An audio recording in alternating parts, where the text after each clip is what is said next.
Hey everybody, welcome back to the Best Coin News channel on YouTube. I'm Son of a Silver Stacker.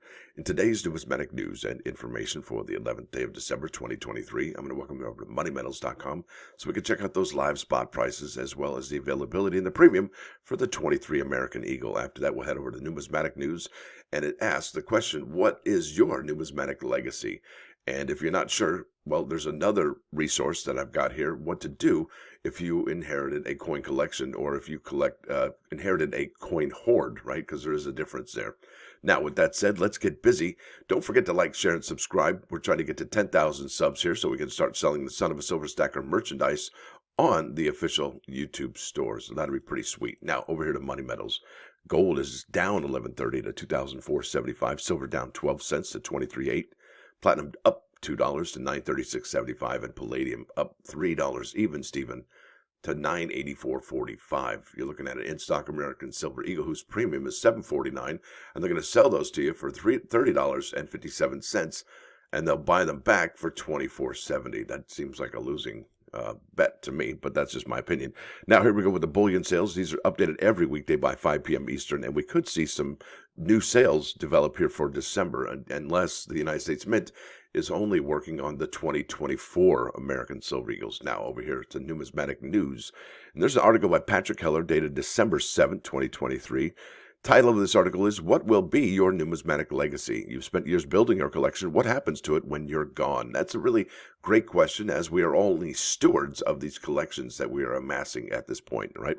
Now, it says here, if you're a numismatist right there, have you made plans for what will be your numismatic legacy? Well, it's easy to just enjoy building your collection and letting your heirs worry about what to do with your holdings after you pass. There are numerous horror stories about uninformed people out of their ignorance, mishandling valuable treasures or selling them for a tiny fraction of their value. Yeah, that'll make you turn over like a drill bit, bzz, right? Now, here we go. Is that what you want to risk happening to your collection? If not, then you need to make plans for what happens to it before or after your passing. In some instances, you may not have anyone who can appreciate your collection anywhere near the same degree that you do. In such cases, you're probably the one who can best decide how to sell it for maximum profits or proceeds. It may be sentimentally hard to do, but for the benefit of your heirs, it would be best if you convert it to cash before you expire. Now, there you go, folks. That's a big deal. I don't know that anybody wants to do all the legwork. It's like each coin is a grain of sand. If you have that many coins, and working with a little piece of grain of sand when there's a whole pile of sand might be a little arduous, a little tedious process, and a lot of people don't want to deal with it. They're just like, you know what, let me just have that, because they don't know what they're looking at. So it might be our jobs to actually educate those people who are going to be inheriting that collection. And if not, you might want to just say, this is how it should be, and in your will or your trust, sell it to somebody who knows what they're doing and who can appreciate it, right? Now, it says here, if you wish particular pieces to go to specific people or organizations, please extensively note this information, possibly including notifying these other parties. That way, if they have questions for you, it will still be possible to answer them while you're still kicking. Now, we had one customer years ago who formed collections in a variety of areas, including numismatics. He had no heirs, so his estate was handled by his bank's trust department. He was thoughtful enough that when he went through each collection to leave instructions on who to contact to liquidate his holdings and what prices to expect to receive. When the trust officer contacted us about his coins and our buy prices fell in line with what we wrote to expect. Right there you go. That made the transaction quick and painless. So what you can do is, if you put the coins in little holders, or they can be plastic, I wouldn't put them for too long, or you have the flips, paper ones, whatever, you can write down what you bought it for, what the value is, what the coin is, whether it has errors on it. You want to make it as easy as possible for the next person that comes across your collection to know exactly what they're holding in their hand, because that way they don't have to do the legwork, because that's really the biggest part of coin collecting is knowing what you have there, whether it's a valuable heir or an invaluable heir, right? So there's huge consequences to mislabeling things. I think that's a really important part. Now, it says here, obviously, there are several ways to liquidate a numismatic collection. Perhaps some pieces might be donated to a charitable organization or a museum. If you've got a collection like that, kudos to you. That's amazing. If being put up for sale, the collector has perhaps the best knowledge of which pieces might merit offering for sale in an auction and which auction company to contact. There you go. Now, which items have value because of the precious metal content, which can be readily sold to dealers or at coin shows, and which parts of these holdings are best sold in bulk for minimal prices. Now, think about that, folks. Which items have value because of precious metal content, which can be readily sold to dealers or at coin shows. That reminds me of the fun shows coming up here in Orlando in less than 3 weeks. That's going to be pretty awesome, and I will be there. But really, let's talk about the precious metal content. Does it have numismatic value, or does it have precious metal value? That's something that a lot of people need to think about when you're purchasing coins. That's huge. Now, if you could lay out this information ahead of time, note I'm in the middle of doing this with my collection right now. It's taking a while. Absolutely, it's an arduous process, no doubt about it. You would make it much easier for those who will be carrying out the liquidation of your collection. Then there are exceptional collections that may merit submission to a grading service to be given a pedigree as coming from you. That's amazing. That would be something. I have some coins that were used as props in a movie, but the grading services I consulted did not consider that usage to be worthy of a pedigree on the label. Wah, wah. That's a bummer, right? Wouldn't you like that pedigree? Now, another alternative to consider is gifting at least some parts of your collection while you're still alive, so that you can share the significance of the pieces with your recipient. The last thing you would want to leave your loved ones is a collection that was near and dear to your heart, but represents grief and a hassle to them. Yeah, that'll be your legacy. It was a pain in the you-know-what. I wish you wouldn't have done that. So there you go. That's the bummer in the summer. That could happen if you don't properly label and evaluate your collection, or you share that information with your loved ones. Now, this is Spruce Crafts.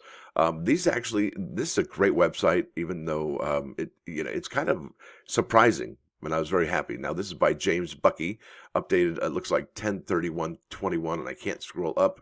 Now, here, this is basically, this article is about, well, inheriting your coin collection. It says here, congratulations, you've inherited the coin collection, and would you like to sell it? Regrettably is what I use, not unfortunately, because that means unlucky. There are a few sharks in the coin collecting hobby that would love to take advantage of you. I don't think that's a lie at all. The good news is that these unscrupulous coin dealers are few and far between. A vast majority of coin dealers are honest businessmen that run their businesses with integrity and fairness. Because it's a small hobby, that word would get around, right? So you kind of got to be on your best behavior. Many people ask a family, because it's a one-trick pony, right? Many people ask a family member or trusted friend to help them when they purchase their first car. This is due to the fact that they are unfamiliar with the retail car industry. Having a guide to help you when you buy your first car will prevent you from getting ripped off. The same can be said about selling a coin collection. Unfortunately, there's that word again. Regrettably, if you do not have a family member or trusted friend that is familiar with coin collecting, you need to arm yourself with some information and knowledge.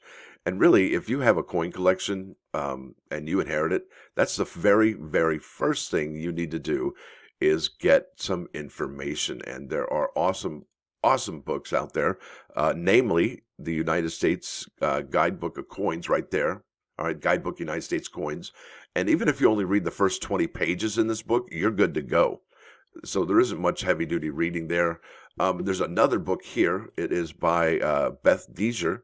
And this says here, this is cash in your coins, selling the coins. And that's how to make money the best way you can was selling those particular coins. So that's huge news. And now it says here, however, you must arm yourself with some knowledge and experts. What I just read that over here. That's redundancy. Do you like redundancy and repeating? I don't know. In order to avoid the pitfalls of selling coin collection below its market value. That's absolutely true. Take some time looking over the coins that you've inherited to familiarize yourself with the variety of items in front of you. Take time to learn how to identify individual coins and banknotes. Follow this advice and you will avoid getting ripped off when you sell the collection that you've inherited. That's absolutely true. They did mention that they're few and far between. But listen, if somebody comes to you and they're going to be like, yeah, I'll sell you this for $10 and it's worth $100, you're going to take that deal every day of the week. I know you will. If you're not, some people may not. If you're not a coin collector, there's a lot to learn. The more information you possess will give you the advantage when it comes to time to sell it. Absolutely. The education process may take a little while, but it's more than worth it to avoid getting ripped off when you sell your coin collection. Here are a few essential tips to get you started. Now, never clean your coins. Slow down. I don't even need to mention this, right? Now, there are some people that say you can do some conservation of your coins, and some grading companies offer that. All right. So, yeah, a restoration, I think is what it's called. Yeah, it's all about the vernacular and the terminology, I believe. But yeah, never clean your coins unless it's done by a grading company. And even then, it's like, should I or shouldn't I? Slow down unless you're on the verge of bankruptcy and you desperately need the cash from this collection. Take your time and gather at least a basic understanding of how coin collecting works. Take the time to educate yourself, give you the knowledge to ensure that you're going to get the best deal on the coins you're going to sell. Now, that's right. It's time or money. It's always time or money. Do you have the time or do you need the money? That's what it's all about. Knowledge is power. We talked about that. Avoid the quick cash grab. Yeah, no kidding. That's huge. Set reasonable expectations. Many people look at an old coin and assume it must be valuable because it's old. 2,000-year-old coins can be purchased for a few dollars. Take time to learn how to identify the coins you have and estimate the condition that they are in. And what can help you with that is that guidebook to coins, a red book. People here, I don't know, I think that's misspelled. People hear that a 1943 Lincoln cent sold for $1 million, and they assume that all 1943 Lincoln cents are valuable coins, when in fact the $1 million coin was made out of copper and not out of the zinc-plated steel. Right there, bam! Gather the coin collection into one location. That's so true. That's huge. That's a big, big deal right there. Consolidation. All right, let's go to the next one. Separate the collection into logical groups. Identification, that's huge. That's 4 of 7. U.S. coins, paper money, foreign coins, foreign paper money, metals, and exonymia. Exonymia. Some people love that. Inventory and cataloging, absolutely. Determining the value of your coin collection, and then easy is not cheap. That means you're going to have somebody else look at it and assess the value of it. That's kind of a big deal, right? That's going to be $35 to $50 an hour at least, but that was back in 2021 before things got out of hand with inflation. But you will gain the knowledge and wisdom of a professional coin dealer. If the dealer identifies just one extremely valuable coin, his fee will be well worth the knowledge that you now possess. There it is. I'm going to leave a link in the description for this particular article. It's huge. This is a big deal. And those are the two books, the guidebook, United States Coins, the official red book, and Cash in Your Coins, Selling the Rare Coins You've Inherited. That's 2nd edition, but I think they're up to the 4th edition right now. That's the red book. That's the item from the thrift books. Let me see if I go back. Yep, that's the lady who wrote that book. She's kind of a big deal in the hobby. Been doing this since, I think, 1982. And there it is, Cash in Your Coins, 4th edition. And now, let's go to a little bit of news that's going to be pretty cool here. This is about the Florida United Numismatists Convention. That's the fun show to you and me. Thursday, January 4th to Saturday, January 6th, 2024 at the Orange County Convention Center on I Drive is what they call that. Well, there's going to be PCGS is having on-site coin grading, and it's going to be offered accepting take-home banknote submissions, and that's booth 1207. All on-site grading services for U.S. coins will be available. Yeah. I think last time I was there, they did not do that. So this is kind of a big deal. And then PCGS representatives will be able to answer questions, accept submissions, including limited bulk, and provide specific hours for submissions, cutoff times. Now, they also have really cool swag there, right? Last time I think there was face masks. Remember the pandemic? Yeah, there was face masks there. There's pens. There's lanyards. There's all kinds of cool swag there. Hopefully they have that cool stuff back again at the fun show in Orlando. Now let's get over here to the plus ones. Bam! This is about the tongue, right? This is important. The tongue is super, super duper important. Because remember, from our brains, these thoughts go, then it goes to our heart, and then it goes to our tongue. That's the process. Now it says here, unless you speak wisely, keep silent. Because you may regret your silence once, but you will regret your speech twice. So guard your tongue as you treasure your wealth. That's big news. Yeah. You ever just regret saying what you said? You're like, oh, I shouldn't have said that. Why did I say that? I just blurted it out. Yeah, that's me all the time. I'm working on it, but like I'm saying, I'm a work in progress. Now let's head over here to 39's Fine, 99.9. Whoa, look at that. That's Ronnie James. That's the guy from Rainbow. That's Dio himself. That's amazing. This is Man on the Silver Mountain. Love this song at 99.9 KOIN Coin News Radio. Now, with that said, folks, I want to thank you all for coming. Thanks for dropping by. Don't forget to hit that like button. And look, if you're a subscriber, I appreciate that. We're trying to get to those 10,000 subs. But also, have you considered becoming a member? It's $1.99 a month. It's the price of a what? Yeah, a cheap cup of coffee. Thank you again. Stacker out.